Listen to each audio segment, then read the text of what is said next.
사도행전 1장 2절에서 3절 보겠습니다. 그가 그 순결한 영을 통하여 그 사도들에게 위의 것을 취하도록 그것들을 명한 그가 선택한 날까지. 복음, 생명의 능력이라 그래서 생명이에요, 생명. 복 그러면 생명으로 생각해라 그랬어요, 제가.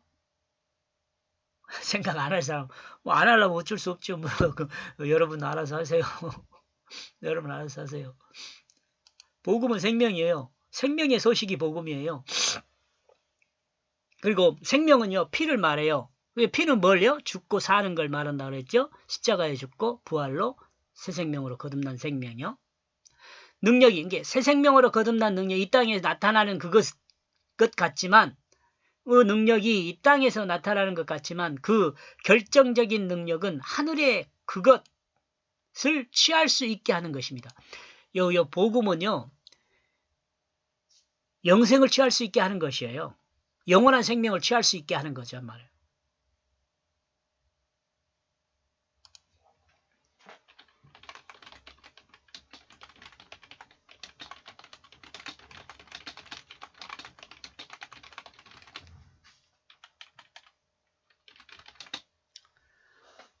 복음은 영원한 생명을 취할 수 있게 하는 소식이에요. 그게 복음이에요. 예수께서 성령의 능력으로 제자들을 가르쳤는데, 자, 예수께서 성령의 능력으로 제자들을 가르쳤는데, 이게 성령의 능력이 뭐예요? 하나님의 뜻으로요. 하나님의 뜻을 온전히 자신의 하나님의 뜻이 온전히 자신의 몸을 사용하게 하면, 그게요, 성령의 능력이에요. 하나님의 능력이 되는 거죠. 하나님의 능력으로 제자들을 가르쳤단 말이에요. 하나님이 가르치는 거나 똑같아요. 그러니까. 그 가르침의 핵심은 예수님께서 가르치는 그 핵심은 이 땅에서 자신의 소망을 이루라는 것이 아닙니다. 이 땅에서요, 예수님의 제자들의 소망을 이루라는 것이 아니에요. 여러분, 예수님의 제자들의 삶의 과정들을 다 보면 알 수 있잖아요. 성경을 통해서 여러분 다 알 수 있잖아요. 그들의 끝이 어떠했는지. 만약에 그들의 끝을 여러분이 알고 있다면 어때요? 예수님, 우리 인간적인 생각으로 예수님의 제자들은 다 실패한 인생이죠. 그러나 이 가르침의 소망을 이루는 것은 뭐예요? 영원한 하나님 나라 소망을 완성하는 것이에요. 그것에 관점을 두고 가르쳤어요. 영원한 하나님 나라의 소망을 완성하는 것, 영생을 완성하는 것.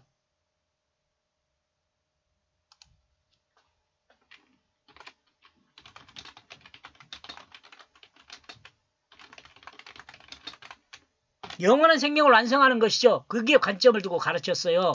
예수님께서 제자들을. 나와 여러분도 마찬가지예요.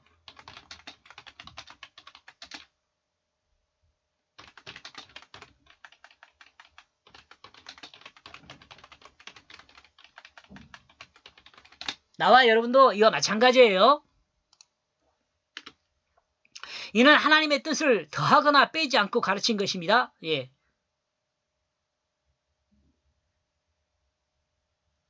영원한 생명을 완성하는 것을 가르치는데 이것을 가르치는 것이 더하거나 하나님의 뜻을 더하거나 빼고 가르친 것이 아니에요.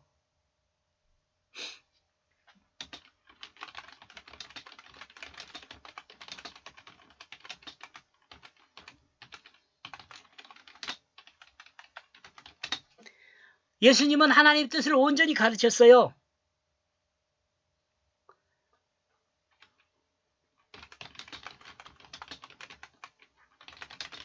이것은 성경에 기록되어 있어요. 이것은 예수님께서 승천하여 하나님 우편에 앉으신 것과 같이 하나님 나라의 소망을 가지라는 것입니다. 이와 같은 살아있는 생명, 살아있는 생명의 소망을 성취할 수 있는 것은 우리가 갖고 있는 육신을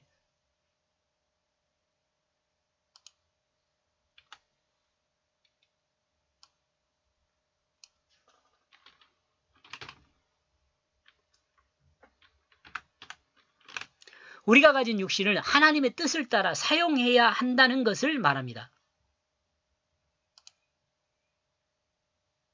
우리 육신을 하나님의 뜻에 따라 사용되게 해야 한다는 것이다.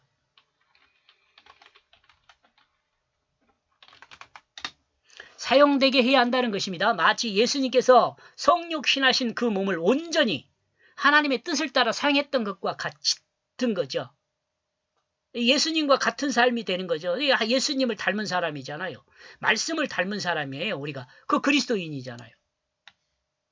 우리가 육신을 입고 이 땅에서 사는 것은 한정되어 있습니다. 한정되어 있습니다. 육신을 입고 이 땅에 사는 것은 한정되어 있어요. 영원히 이 땅에 여러분 육신을 입고 사는 것이 아니에요. 우리가 육신을 입고 이 땅에 사는 것은 한정되어 있습니다. 마치 예수님이 이 땅에서 사신 그 시간이 한정되어 있었던 그것과 마찬가지입니다. 우리가 주님처럼 십자가를 통해 세상을 떠나는 것은 아니지만 여러분이 나와가지고 제가 십자가에 죽어야 하는 그런 거 아니에요. 절대 아니에요. 결코. 이미 다 끝났어요. 십자가를 통해서 대속하는 것은 다 끝났어요. 우리의 삶을 마칠 시간이 되면 세상을 떠나야 합니다. 우리가 십자가를 통해 세상을 떠나는 것은 아니지만 우리의 삶을 마칠 시간이 되면 세상을 떠나야 합니다.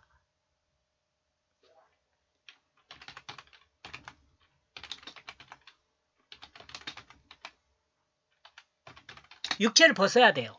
그리고 영원한 하나님 나라에 들어가야 합니다.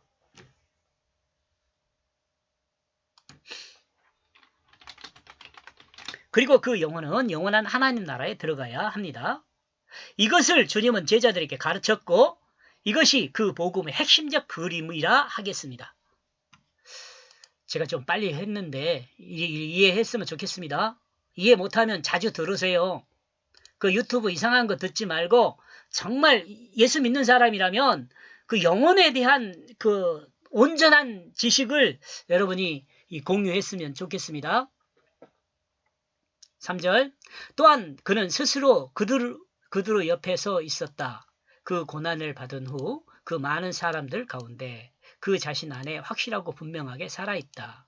그는 그들에게 그 40일 동안 40일을 통하여 나타나 예수님 지금 이야기합니다. 그 하나님의 그 통치에 관하여 그들에게 말하고 있다. 주님은 40일 동안 하나님의 통치에 대해서 제자들에게 가르쳤습니다. 우리는 하나님의 통치에 대해서 알기를 원합니다. 그리고 하나님의 통치가 바로 하나님의 말씀을 따라 행하는 것이며 요 하나님 말씀을 따라 행하는 것이며 하나님의 통치 안에서 하나님의 뜻을 행하는 것으로 알고 있습니다. 이는 분명한 사실입니다. 여러분 말씀을 따라 행하는 것을 곧 뭐라고 하냐면 하나님의 뜻을 따라 행하는 것으로 알고 있어야 돼요. 하나님의 뜻, 말씀의 뜻, 의미요. 의미. 지금 제가 이렇게 말하고 있는 것은 여러분이 혹시 성경을 문자나 또 역사적 사실이나 이런 것으로 오해하면 안 돼요. 혹시 여러분 중에서도 뭐 전천년설 따지고 후천년설 따지고 무천년설 따지는데 여러분 문자적인 해석에 그거 국한된 거예요. 그거 별로 좋은 방법이 아니에요.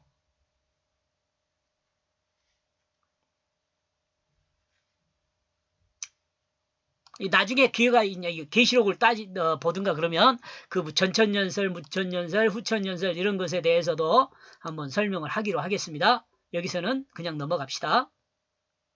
하나님의 말씀을 따라 사는 것이 분명한 하나님의 다스림을 받는 것이 됩니다. 그러나 이는 완성된 하나님 나라의 통치를 받는 것은 아닙니다. 자, 말씀을 따라 사는 것이 분명한 하나님의 다스림을 받는 것인데 이것이 완성된 건 아니에요.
자, 제가 잔소리 하나 더 썼는데요. 우리가 하나님의 뜻을 이렇게 하나님 말씀에 의해서 다스림을 받는다 그래도 우리 자신이 완성되지 않았다는 것을 알 수가 있다는 거예요. 왜 하냐면 이것이 완성되지 않았다는 것은 자신의 삶을 돌아보고 또한 현재 자신을 보면 알 수 있습니다. 이는 하나님의 뜻이 자신을 온전히 사용하고 있다는 것을 인정할 수 없고 늘 정욕이 살아나는 자신을 느끼기 때문에 그렇습니다. 여러분은 어떻습니까? 내가 하나님 뜻대로 살고 싶어요, 하나님. 그랬는데 출발했어요. 근데 자꾸 자기 정욕을 따르는 자기중심이 살아나요. 그러니까 이것은요. 여러분 저 바울이 고백한 내용이 저와 여러분에게 많은 유한을 줘요. 바울같이 대단한 사람도요. 날마다 자신을 죽이는 작업을 했다는 거예요. 나와 여러분도 마찬가지죠. 성화를 해가는 과정에서 나와 여러분의 정욕이 늘 살아나잖아요. 그러면은요. 바울과 같이 나는 죽었어. 나는 예수 생명으로 살았어. 이 신앙의 고백을 늘 함으로써 이 자기를 죽여가는 그 삶을 살아야 한다는 거죠. 그렇다는 것은 완성된 하나님 나라 통치를 내가 받고 받는 영화를 이룬 상태는 아니다는 거죠. 그죠? 지금 그 말을 하고 있는 겁니다. 예수 그리스도를 통한 완성된 하나님 나라의 통치는 우리가 알 수 있게 하는 부분이 있는데 이 부분이 바로 예수께서 부활하셔서 40일 동안 보여주셨던 삶이라 하겠습니다.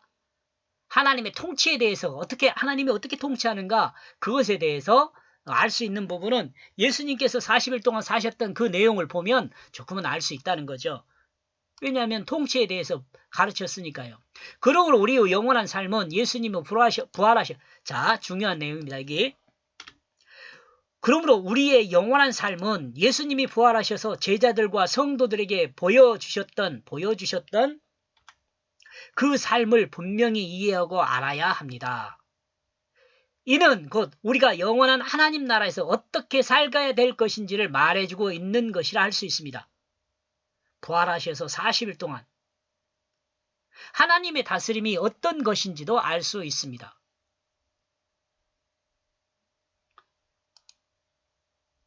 사도행전이 많이 중요하겠죠. 여기까지 보겠습니다. 고맙습니다.